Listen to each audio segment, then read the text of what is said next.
Welcome to Darren Daily On Demand, your most trusted resource to help you become better every day. Here's your success mentor, Darren Hardy. It takes a disciplined spirit to endure the monastery on Mount Serrat in Spain. One of the fundamental requirements of this religious order is the young men must maintain silence. Opportunities to speak are scheduled once every 2 years, at which time they are allowed to speak only 2 words. One young initiate in this religious order, who had completed his first 2 years of training, was invited by his superior to make his first 2-word presentation. His 2 words were, "Food terrible," he said. 2 years later, the invitation was once again extended. The young man used his opportunity to say, "Bed lumpy." Arriving at his superior's office 2 years later, his 2 words were now, "I quit." The superior looked at this young monk and said, "It doesn't surprise me a bit. All you've done since you've arrived is complain, complain, complain." At the Mount Serrat Monastery and all over our modern society, it seems all anyone does these days is complain. It's said the average person complains between 15 and 30 times a day. Additional research shows that most people complain once a minute during a typical conversation. So why are we so damn whiny these days? Well, I blame weak parenting. Overwhelmed and enabling parents gave their kids whatever the hell they wanted if only they would shut their whining pie hole. This is where much of the entitled, self-absorbed, constant complaining and lack of appreciation and gratitude comes from.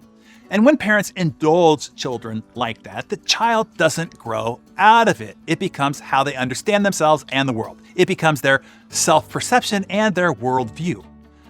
I come from a generation where 6-year-olds weren't negotiated with. I was told to knock it off or else. The else only had to be experienced once or twice until you learned respect and social behavior discipline. As a result, most of us learned a number of valuable life lessons. 1, sometimes in life, you don't get everything you want. 2, be grateful for whatever you do get that is good, because good stuff has to be earned and it's hard to come by. And 3, nobody cares about your petty complaints. Get over it and keep them to yourself in the meantime. This might sound harsh to the fragile modern mindset, but it was effective. Why? Because it was a more honest preparation for adult life. Complaining doesn't make one a bad person. It just puts a horrible damper on the possibility of living an exceptional life. It's a denial of responsibility. And complaint without action is just a way of excusing yourself from being responsible. But people love to complain. Why? Well, there are several tempting reasons. A, it feels good. But like many other things that are enjoyable, such as smoking or eating donuts for breakfast, complaining isn't good for you. In fact, it makes you dumb. Not just socially, actually. And get this, at Stanford, they proved how complaining, or even being complained to for 30 minutes or more, can physically damage the brain.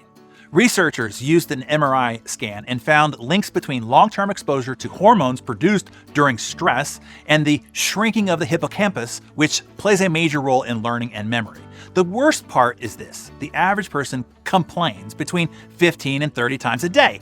Other reasons why people complain, and I'm pointing this out so that you can see how and why you might indulge in this bad habit too. Don't assume that you don't. Other reasons why people complain is B, to get attention. People have an innate need to be acknowledged, and complaining is the fastest, easiest, and laziest way to be noticed. This is why the most socially awkward are usually the biggest complainers. It is a weak and lazy way to start a conversation, to get attention, or to try to connect with another. All you are going to do when you complain is find other complainers and repel everyone else away from you. C, to remove responsibility.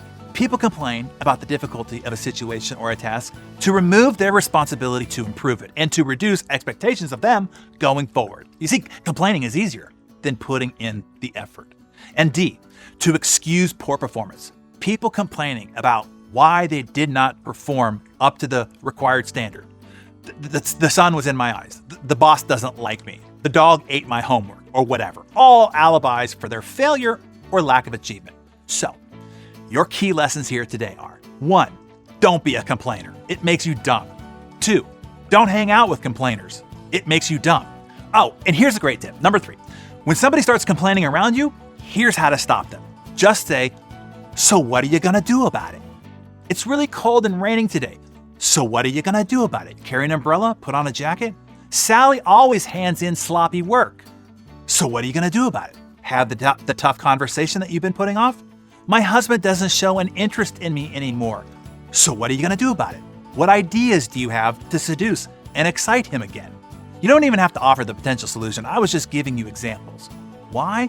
Because complainers don't want solutions. They just want stuff to complain about. They'll give you every reason in the world why your suggested solution won't work. Because, in essence, they don't want to do it. They just want stuff to complain about. They don't actually want solutions. So you can leave it with, "So what are you going to do about it?" and spin on your heels and walk away before you get brain damage. As Ogmandino said, "Do not listen to those who weep and complain, for their disease is contagious." Get away as fast as you can before you get infected and become dumb. Okay, so jot down in your Darren Daily Journal what you need to be better at yourself. Either 1, for you to stop complaining, 2, stop hanging out with complainers, 3, calling out the complainers around you with, "So what are you going to do about it?" Hey, Darren here again quickly. I am so thrilled that you are enjoying the production of Darren Daily On Demand. I don't want you to lose sight of how important it is that you stay consistent or get yourself subscribed, if you aren't, to the every morning discipline of the actual Darren Daily. The transformational magic is in the process, not just the information or the big idea.